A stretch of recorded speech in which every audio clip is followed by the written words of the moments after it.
All right, welcome. Happy Monday, happy week 5. So first, a bunch of announcements. So today we're starting the epoch, the third epoch.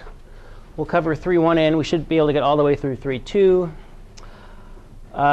Thursday we'll keep going through chapter 3.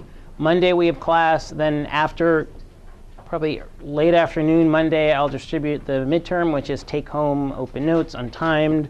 I posted a sample midterm from years past, so you can take a look at what they look like. And they'll probably be Tuesday night or Wednesday morning. We can figure out the details, and then you can go off and have a long weekend or take part in the conference, and I can have a long weekend grading your exams. It'll work out well for everyone. OK, some TAing announcements and some changes. So Teresa, unfortunately, is no longer going to be able to TA for the class. She's having to head home for a family medical emergency. However, we have a great pinch hitter in Casey, who is already here. Casey TA'd Calc I the last time I taught it. He's TA'd Calc II. Many of you know him. He's fantastic. And hours somewhat similar to Teresa's, so 6:30 to 7:30 today, also known as Monday. And then this got a little scrunched in. So on Thursday, 8 to 9:30 in the morning, Corey. Then we have class, 2:30 to 4, Mackenzie, 6:30 to 7, Casey. And all that'll be in the dining hall. And if, as usual, if these times don't work, let us know. We'll figure something out. You're probably right. Yeah. I don't know. I used to do 2:30. OK. Now I'm doing 8 plus, but I can change that. Nope. OK. Are you going to send an email for that? Yes, I will. And I could add probably a Thursday morning time. Anyway, I mean, as usual, if you can't find us, let us know. The us has changed a little bit, but we're still us. Let us know, and we'll find a time that works. The homework for this week, particularly once we get into chapter 3, it'll get a little more algebra-y again. So those of you who are a little tired of graphs, that may be exciting. Those of you that like graphs and are a little nervous about algebra, be warned. Nothing tremendously, I don't think it's a super, super long assignment, but the character of the homework will change a little bit. Questions? Yes? So, do we have TA hours for the midterm? No. When is the midterm due? The midterm will be due probably like Wednesday morning, but you can't get help on it. So the TAs will have taken vows of silence. Like, is it next week? Yes. Okay. Yeah. Not this week. Next week. Yeah. Will it be longer than an average homework? This is such a cop-out, but it's really hard for me to say because people do things at such different speeds. I would say look at the example midterm that I posted. It's on the handout sheet. If you can't find it, I can send the link again. In my head, I picture it as being like a couple of hours. But my head and your reality, there's a lot in between those two. Sorry, a lot of people were nodding enthusiastically for that. That's good. Casey, I mean, you observed the Calc I midterms. How would you answer that question? I would say that they're, from what I remember, the problems maybe incorporate ideas from a bunch of different places. Yep. And integrated them into sort of one problem instead of multiple separate problems. But I wouldn't say it's any more difficult or any longer per se. Yeah. And I've tried in grading the homework sometimes when I say, like, be sure you understand this one, that's a clue that that's something I might ask on a midterm. And because it's a really core and central idea. And sometimes things that are just, oh, by the way, or strictly speaking, or things in parentheses are probably less important. So the best way to study is to make sure that you understand the homework, you understand our comments on it. And then you have all of that at your disposal, and the book, and your notes, and all the videos to do it. OK. I think, again, this may be a case where there's a gulf between my head and your reality, but I think for most folks it's not been a tremendously stressful ordeal. Usually it's actually somewhat satisfying. It's a chance to go back over the last 4 weeks, realize you actually do understand stuff, put a bunch of ideas together, and there's no clock ticking and no number 2 pencil you have to use, and you just see how it goes. All right. So I couldn't resist writing all this stuff on the board one last time. So Epoch 2, Chapter 2 from the book is trying to get you to understand what a derivative is. And there are lots of different ways of thinking about what a derivative is, what it tells you. Algebraically, it's this funny limit thing, and we have to unpack that in a number of different ways. This is just the average rate of change of f from x to x plus h. And then you let h get closer and closer to 0, and you see what happens to the average rate of change. And then you decide to call that the instantaneous rate of change. So this procedure in words is what these symbols mean. It's the slope of a function at a particular point. It's the slope of the tangent line at x. It's abbreviated with this little thing, read f prime, and sometimes dy dx or df dx. So that's what the derivative is, how to think about it, why you might care about it, what it means, what it tells you. In Chapter 3, Epoch 3, is about how to find derivatives using shortcuts, which sort of has a bad connotation maybe, but is this context is a good thing. So quick and efficient algebraic ways for finding derivatives, important things to know. So the basic theme is we're going to be doing this a bunch in different ways.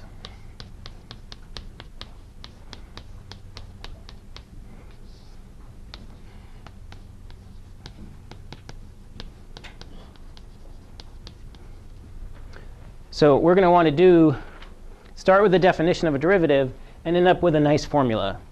And nice, that's a rather subjective sort of thing. But by nice, mostly I mean we don't want to have to deal with this limit stuff all the time. Expanding things out, letting h get close to 0, or just having to plug numbers into a calculator. So we're going to want to come up with a formula that doesn't involve that annoying h thing anymore. And we've already seen one such example. That's the power rule,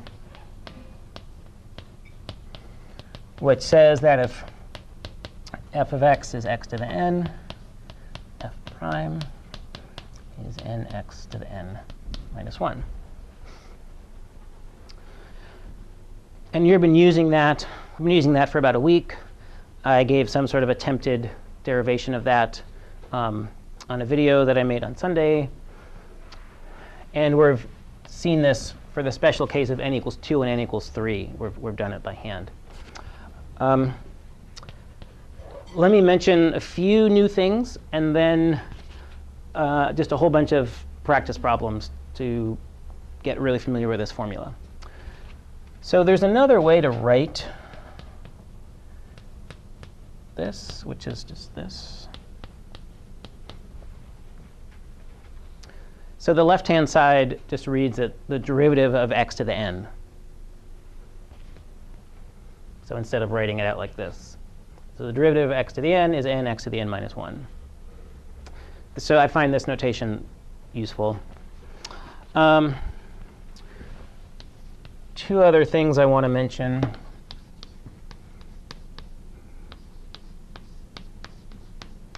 Suppose I have some function and I multiply it by 4 outside the function. What does that do to the function?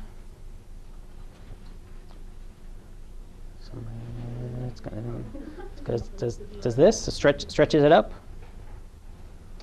And so if this stretches a function up by 4, what would happen to the slope?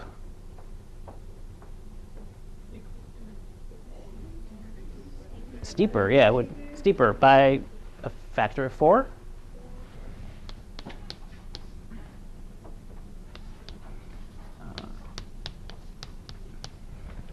So this, algebraically, it's nice. It's sort of what you would want to have happen. The 4 just slides outside this derivative stuff. If this is the rate at which money is coming into your, if this is your bank account, I'm not sure where this example is headed. If this is your bank account, this is 4 times your bank account. The rate at which 4 times your bank account is increasing is equal to 4 times the rate that your bank account is increasing. Yeah, I wish maybe we could just rewind that. I think I used a complicated example to explain a simple idea. Can we strike the bank example from the record, or do you want to try to salvage it? No. Get rid of it? Yeah, get rid of it. OK, good. All right, we have total agreement there. All right, so let's try another thing, see how this goes.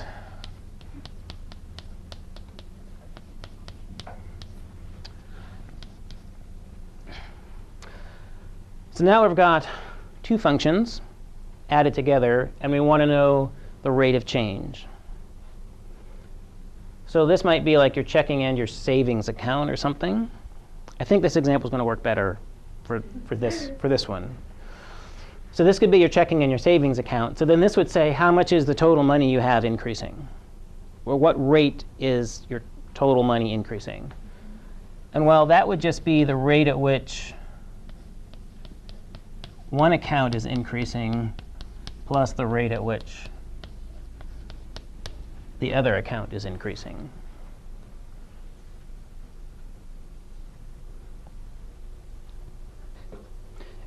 These rules, I hope, are almost so intuitive that you're wondering why I'm talking about them. That would be good. All right. So now we know how to take the derivative of power functions multiplied by a number, and power functions multiplied by a number added together. So let's do that. All right, let's go over these. There's definitely some things we'll want to discuss here. The first several of these is basically just chugging through the formula. Derivative of 6, a number of ways to think about this. This is asking, how does 6 change with x? The answer is it doesn't. 6 doesn't care about x at all. It's a constant. Its slope is 0. If you wanted to use the power rule formula, you could remember, I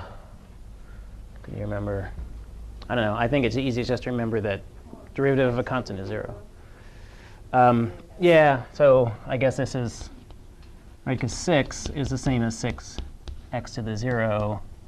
And so then if you did the power rule on x to the 0, you bring down to 0, and it kills everything. Turns it into 0. Remember that x is just x to the 1, or that the derivative of a line is its slope. When we have 2 things added together, well, you could add them together first and take the derivative. You could take the derivative and then add them together. Either way, you'll get 6 plus 60. Notice that x to the 6 and x to the 6 plus 66 have the same derivative. These functions look the same. It's just one happens to be up in the air by 66. Their slopes are the same. So remember that slope is how steep it is. That's different than the value of the function, which is its altitude. Let's see. So the next 3 are fun with minus signs. It can help. There's a temptation to make this into minus 5. If you write out this step, minus 6 minus 1, then you're less likely to fall into that, succumb to that temptation. What about number 9? People know how to do number 9? 6x. OK, so we're going to. OK. So we don't know how to do that one yet. So if you looked at it and went, huh? That's correct. So this is this is not a power function. That's why, right? So the variable is up in the exponent. This is an exponential function. Oh, yeah. And we just know about power laws, power functions now. We'll learn about exponential functions momentarily, but for now we don't know about them. So the correct response is, huh? Oh. All right. Let's see. So fun with fractions. More fractions. Remember this 6 downstairs. It's like a 6 that just slides right out. No big deal. Here's a messier thing. You can't, that you can just do the derivative term by term, one at a time. All right, so let's talk about 14 for a moment. The key to 14 is to remember that square root x is actually x to the half. So then this is going to be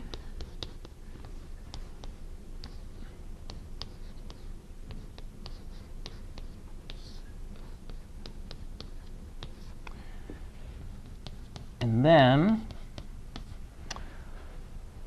when I have exponents divided like this, this is, what am I saying?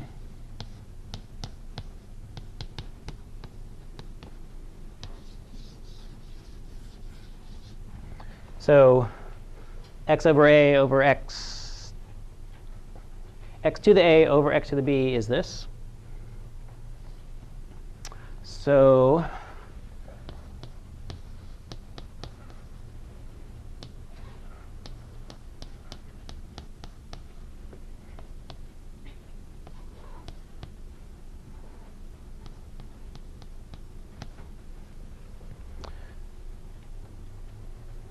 laws of exponents, that's 1 minus.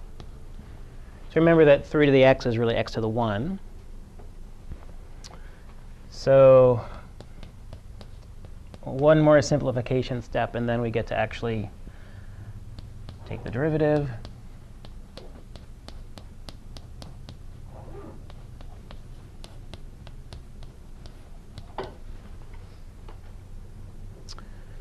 So now it looks like something we can handle with the power rule.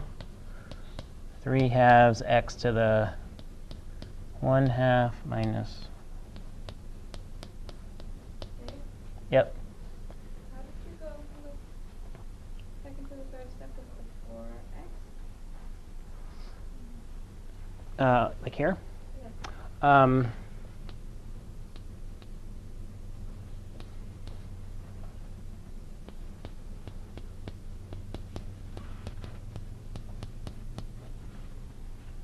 Oh, it's just multiplying by the Yep. first.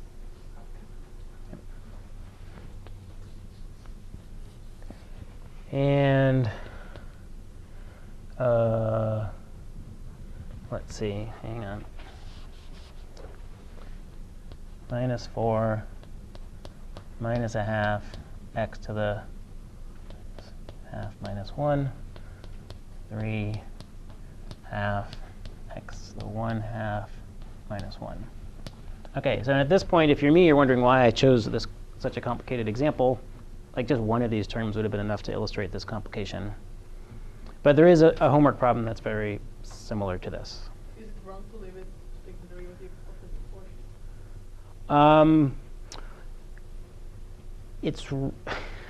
It's wrong unless you do it right. So we haven't learned how to take derivatives of quotients yet. That'll be next week, maybe Thursday, probably a week. So there's a special rule for how you'll do that, which unless you've seen that rule before, you should probably resist applying.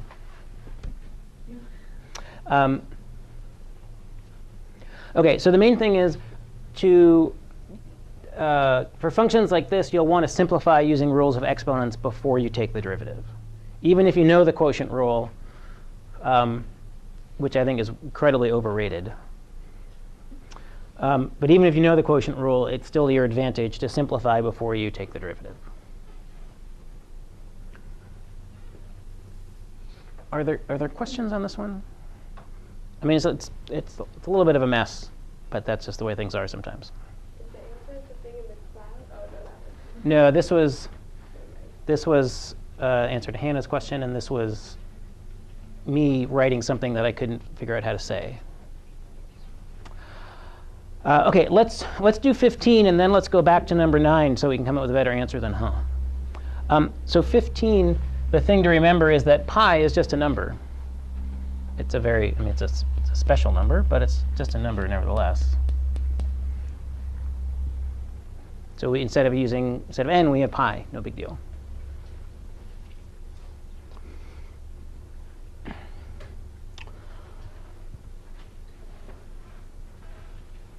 Are there questions on any of this? That at the end, the x's are the same sort of line of the rest. Right? Yes, yep. And one could simplify this further, but I feel like I've already taken, this example was already a little more algebraic than I probably meant it to be. All right, so that's chapter 3.1, power rule and how to deal with constants and sums and differences. What we want to do now is go into 3.2, which is starting to think about exponential functions. So let's see. Is it safe to erase this board here? It's on the left. Okay.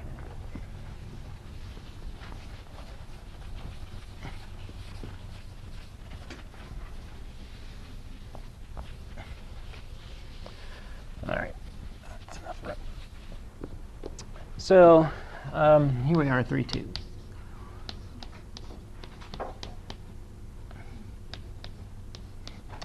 So we're going to try to do better than, I don't know, for the derivative of 6 to the x. So we don't have a rule for this yet. Our goal is going to be to discover a rule. And so we'll start, as we'll often do in this chapter, with that limit derivative sort of thing.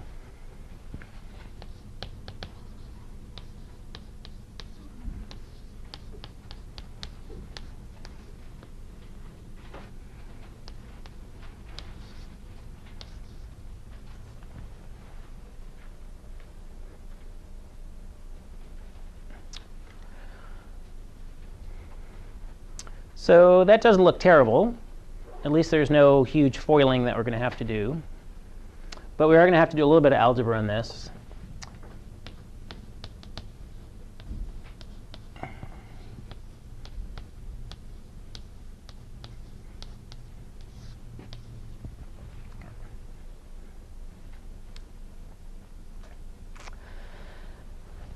And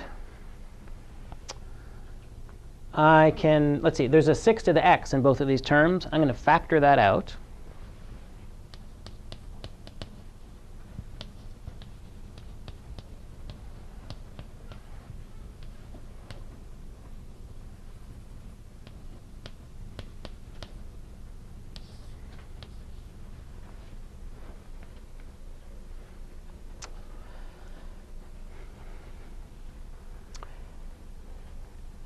And I'm going to do one more thing just to write this in a slightly different way.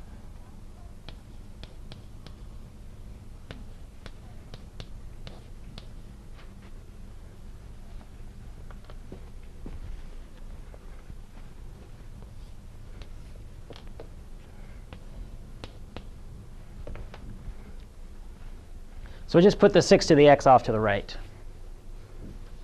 and suggestively wrapped that limit thing in purple parentheses. So at this point, there's sort of good news and bad news. The derivative of 6 to the x is basically 6 to the x. But there's this annoying term here in purple. But I mean, whatever it is, it's just a number. Right? You could evaluate on a calculator, and you'll just get a number. And in fact, let's actually do that now. I should have. So let's evaluate this limit, just the old-fashioned way on a calculator. I hear machines being unsheathed.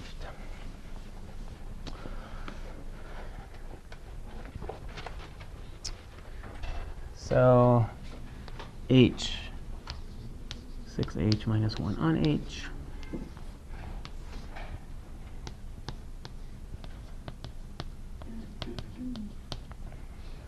All right.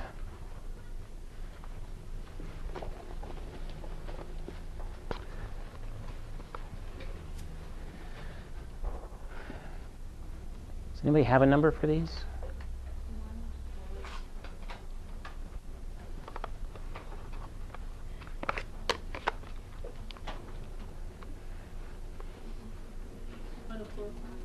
Sorry?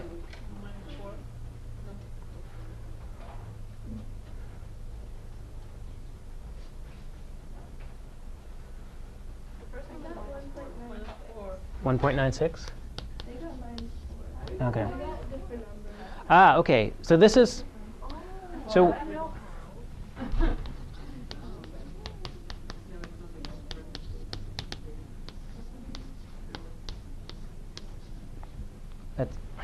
that says don't enter.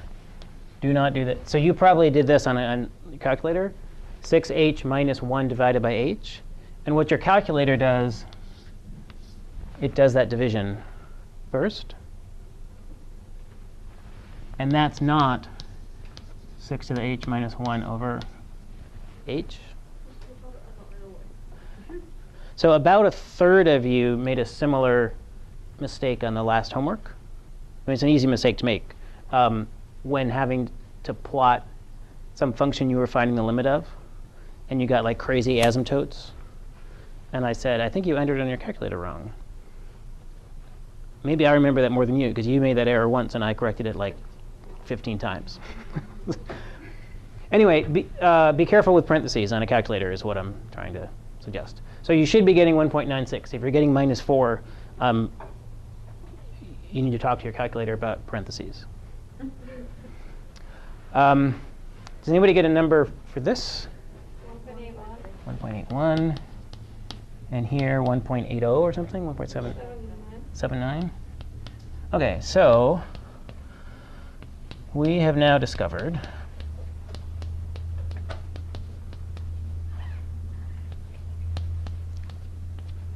that the derivative of 6 to the x is 1.796 to the x. And we had to do a little bit of annoying calculator stuff to get that 1.79. Are we good so far? So we haven't achieved our goal, right? We want to get this chapter is to get nice formulas that don't involve h's anymore, and we haven't quite gotten rid of h's. So let's see if we can do a little better.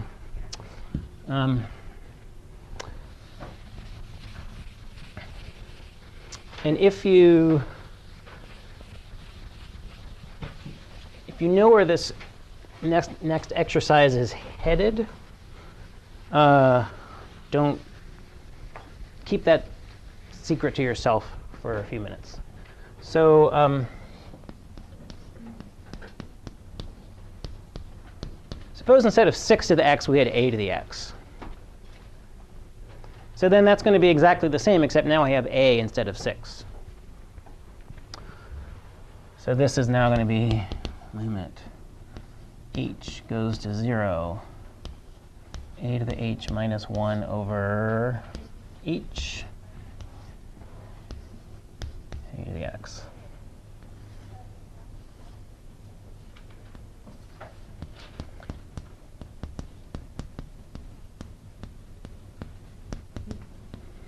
OK, so this term is a big disappointment. Our goal is to not have to deal with h's anymore. And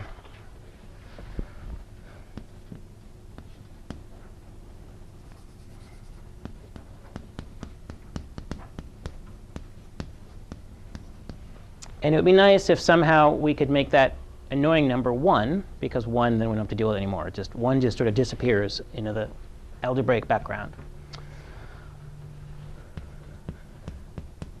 So let's see.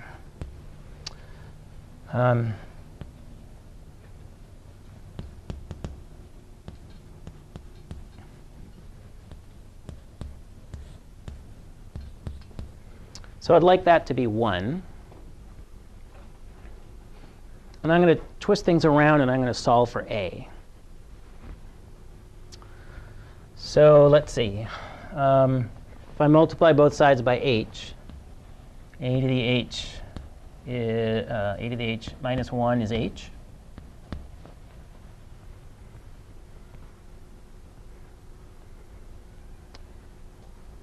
Do we still have the limit? Yeah, the limits, I sort of wrote it floating over here, meaning that it's going to apply to all of this stuff. So these formulas apply for tiny, tiny little h. So, and I want to get a all by itself. I'm going to move 1 over to the right.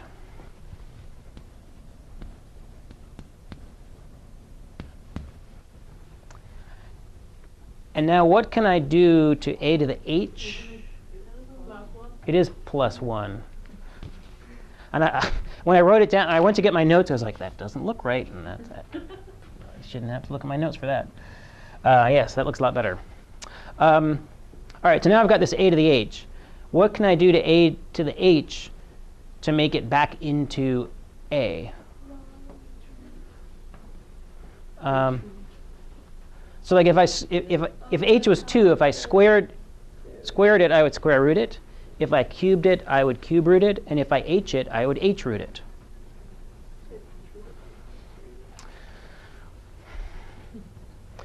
I'm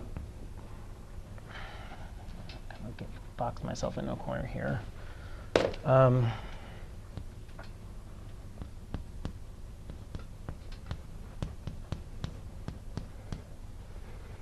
so h rooting is the same as 1 over h powering.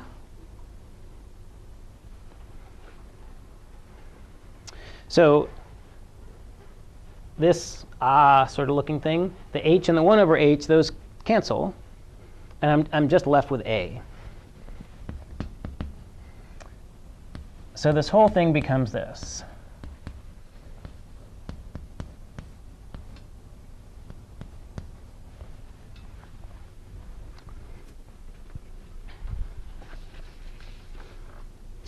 So let's evaluate this limit.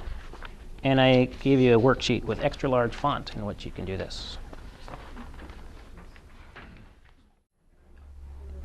So if you and your calculator are cooperating and parentheses and such are OK, you should get numbers pretty close to this. Those people over whose shoulders I looked seem to be getting numbers that look like that. Does that number look familiar at all? Yeah. Nobody wants to say it, but right. So this is E. There we go. All right. So this is where E comes from. This is sort of how E is defined. There's not a simple definition for it. It's in terms of these limits, 2.71828 and goes on and on and on. It's easiest just to think of it as E. So let's think about this. We were taking the derivative of an exponential function, and the exponential functions are a to the x, and we have this annoying term here. And we wondered, can I make it go away? That would sure make my life easier. And the answer is we can if we happen to have the base of our exponent be this funny number e, which is 2.71828, and so on. So what we're shown is thus the derivative of e to the x is exactly e to the x. So those are super handy functions to work with because they're their own derivative.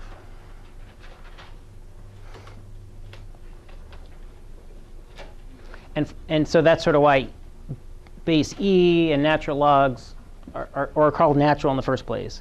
This wasn't some people in the 1800s deciding by decree that this is the natural way to do things. This is the only way that the math works out if you want something like this to be true. All right, that deserves at least a box, and this deserves at least one exclamation point. But there's still this question of like, well, what if you did want to do the derivative of 6 to the x? You can't just like magically turn it into e. It's 6. 6 is not e. And let me state the result. Well, the general result is that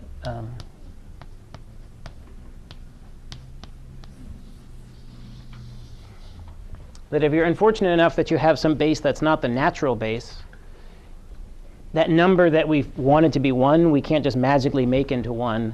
But we don't have to do that annoying calculator stuff that we did 20 minutes ago. There's a formula for what that number is, and it's the natural log.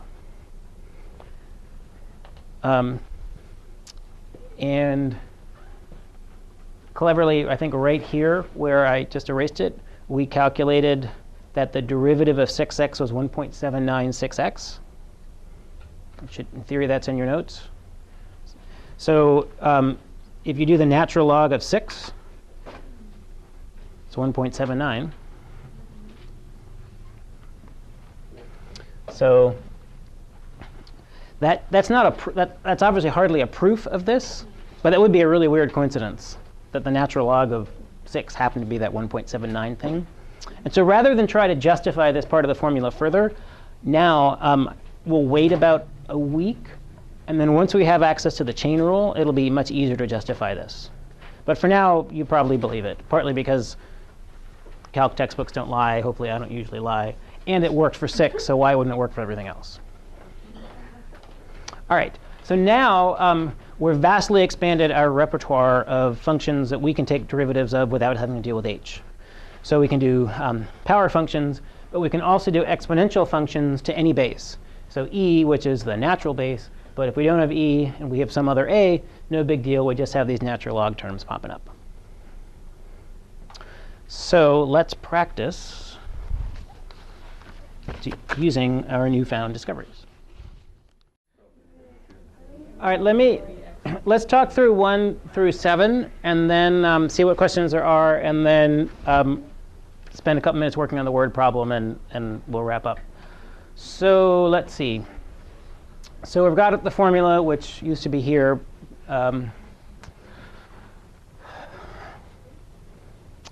The first, so 1 through 3 are, I think, just basically applying the formula. Remember, this is an exponential, and this is a power. So you get to use the power and the exponential rule, all in the same one. This one is a little more algebra heavy. The trick when you've got square roots or cube roots or whatever is to turn them into exponents and simplify if need be, and then apply the rules. So doing that, I ended up with this answer. It's 0. The derivative of 17 is 0. Oh, yeah. Yep. Yep. The book might sometimes write this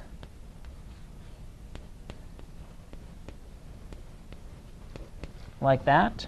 So x to the minus something is 1 over x to the something, and then a half power is square root. They might return it to square root form.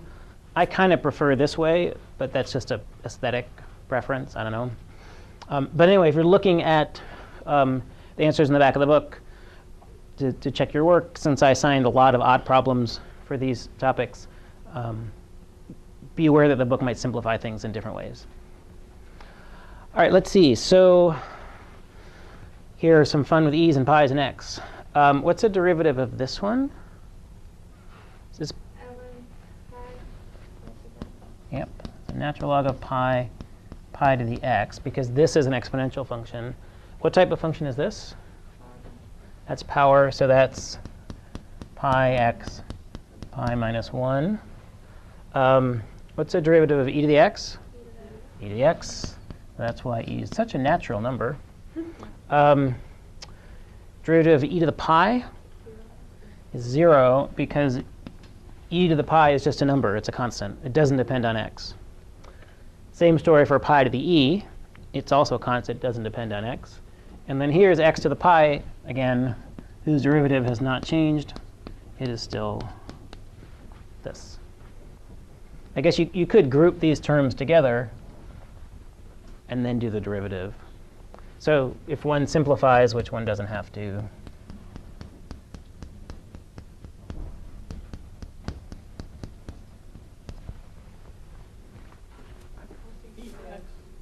Oh, I forgot the e to the x, right. It's natural, but it's not invisible.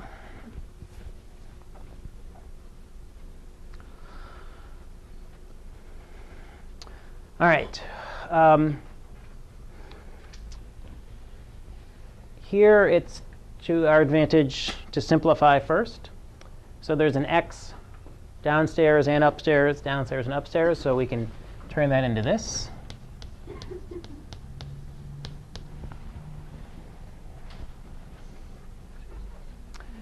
And then 2 times 2x plus e to the x.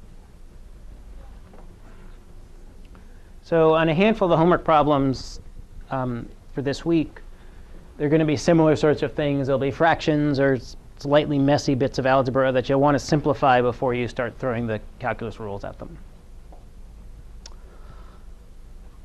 We good so far? OK. So what did people say for number 7? It is not e to the x. It's a. So that. Okay. So that's why I said, what did people say, not what was the answer. So OK, so we don't know how to do this one yet. Because it's a product of two functions. It's sort of like it's both x is a power function, a boring power function, but a power function. E to the x is an exponential. Two functions that we know how to do, but they're multiplied together, and we haven't learned how to do that yet. You won't have to wait long, because that's what we'll start on Thursday with. And it's called the product rule, because it's the product of two functions, and there's a rule for it. Let's spend a couple minutes doing word problem down at the bottom. So spend 5 or 7 minutes or so, give that a try, get it set up. And then we'll go over it, and then we'll call it a day. So initial population, where we're measuring time from 2010, is 325. And 4% a year. So 4% growth means, let's see, so 0.04, multiplying that gives us 4%. And then this 1 gives us the 100% we already had. So 1.04 times this will give us 4% more than we had before. So we have this function, and it's an exponential. So then the growth rate, and well, this was a little ambiguous. There are a couple ways of thinking about growth rate. Well, one way is it's 4% a year. So what's the growth rate? It's always 4%. If I take the derivative, though, that has units of p over t. So that's people per time. So this, oh, I meant to fill in the blank here, and then I didn't give myself room. In units of students per year. So we can take the derivative of this using that rule we just figured out moments ago. 325, that's a constant out front. The derivative of 1.04 to the t is log 1.04 times 1.04 to the t. And if you wanted, you could take 325, that's just a number, log 1.04, that's just a number that your calculator will tell you. Multiply those together, and you get 12.07. So let's think about the graph for this, for these two functions. So this is exponential growth. So those are things that fly up. So this would be, this is going to be p, population as a function of time. It starts at 325, and up it goes. What about the derivative, the growth rate? What does this function look like?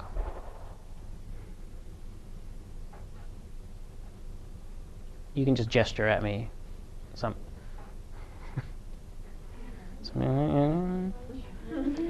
OK, so this is exponential growth again. It's just we have a different number out front.